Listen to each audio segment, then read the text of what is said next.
अभी हमने मात्राओं को देखा और उसको कैसे उपयोग करते हैं देखें।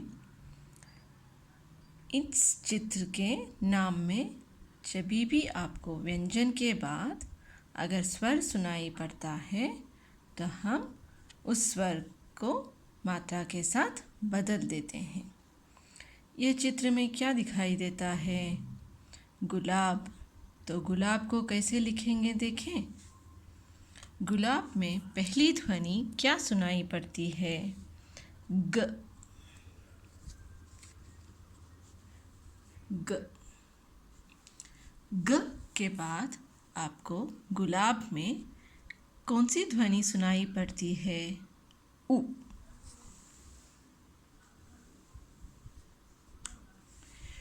उ के बाद गुलाब में आपको क्या सुनाई पड़ता है? ल।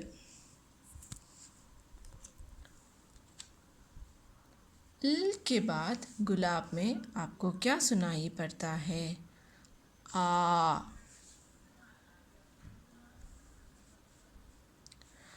आ के बाद गुलाब में आपको क्या सुनाई पड़ता है? ब। ब।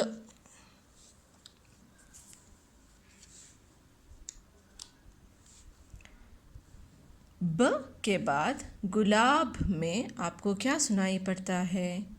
कुछ नहीं। तो ग उ ल आ ब गुलाब। ग क्या है? व्यंजन है।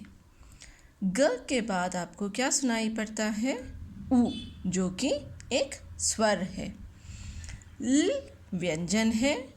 आ स्वर है। तो इस स्वर को मात्रा में कैसे बदलते हैं देखें। अभी हम तालिका में देखेंगे।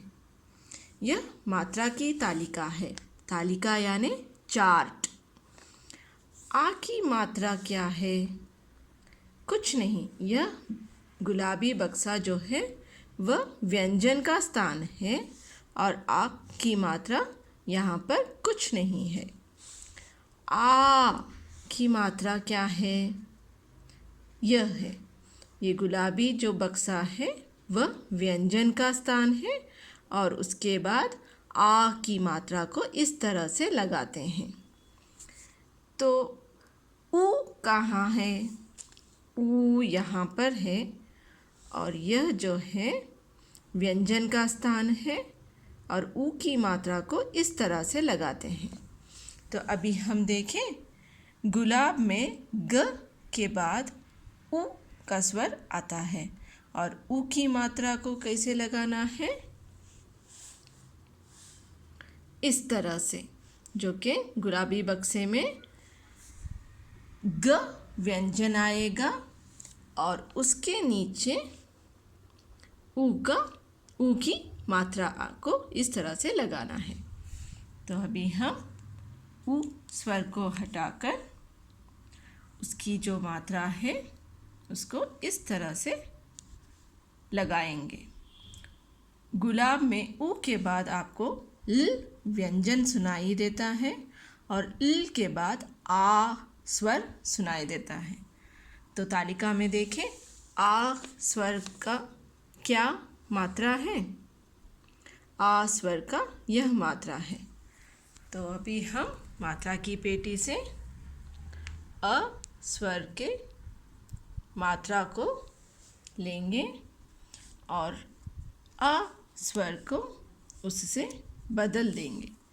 तो अभी हम इसको कैसे लिखेंगे? ग गु के बाद ल के बाद आ की मात्रा।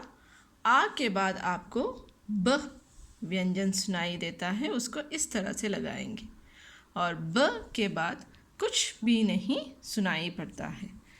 तो गुलाब में ग उ की मात्रा, ल आ की मात्रा, ब गुलाब।